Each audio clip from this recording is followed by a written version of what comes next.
You're president and CEO of YCC. You're a licensed clinical social worker, and you're the mother of two. I am. You have a few things on your hands there. So what advice can you give, because you work with kids, in terms of, kids who are going through some type of, maybe a mental or emotional crisis. I think we're all going through a mental and emotional crisis right now. What could you tell parents in terms of how to talk to their children about the coronavirus? Well, I think it's important to speak to the facts of what's going on, from credible sources, the CDC, Department of Health, certainly. But I think it's also to make sure that you truly limit some of the information, because you don't want to scare them. And that's what's happening is they're reading data and they're seeing numbers and number of deaths and number of infections, and they don't truly understand what that means. And so I think you really just need to reassure them of their safety as much as possible. A lot of children watch what the parents do. And I think if you're just going around with life calmly and carefully, your children are going to feel more confident, more secure in themselves and what's going on currently. But when they ask questions, you need to answer them as honestly as you can. And if you don't know, you really should be looking for those credible sources to share that information.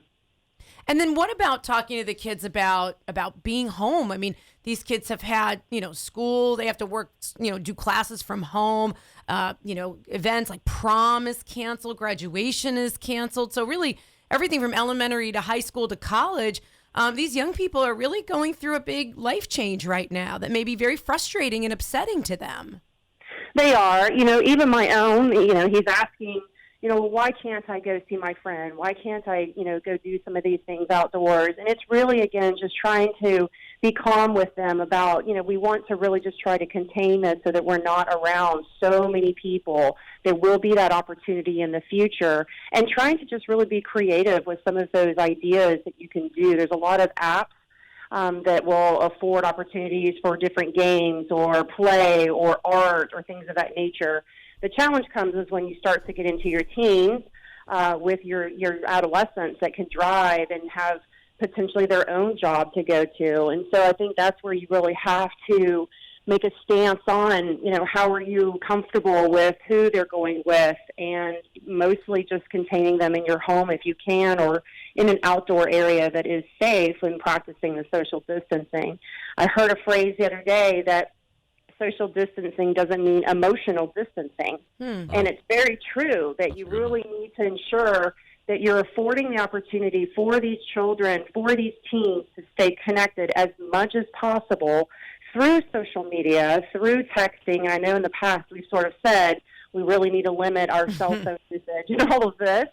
But in this unprecedented time, I think it's truly important that we afford the opportunity, whether they're writing letters to their friends, they're texting their friends. My son was needing to go to my in-laws the other day while I was at work. And what do you mean? I didn't know I couldn't be with my friend today. And I said, take your gaming device, through your means of social outlets so that you feel connected. And then he was okay with that. It was almost like you're shutting him off from his friends, and he didn't understand that. And so really trying to ensure that these young folks still feel very whole with their emotions, with their heart, with their friends as much as you can. Even for adults, reach out to friends that maybe you haven't had the time or opportunity to reach out to through text, through a phone call. How are you? FaceTime is invaluable because you can see them then without physically seeing them in your presence. Well, that's good advice, especially if you're an adult, for you to keep sane because you're having to deal with the kids as well. So really it starts with the parent. Absolutely, absolutely. And they watch you very carefully, and they're asking lots of questions, and be honest as much as you can. And obviously related to their age, you would share that particular information age appropriately. But they really do. They heed to the family's safety and security, and they really do pay attention. All right. Well, Kim Sturdivant, thank you so much for joining us today. She's the president and CEO of the Youth Crisis Center, and they've got lots of great information on their website at ycc.org. Thanks so much, Kim. You stay safe out there. Thanks so much. You too. Thank you. Take care.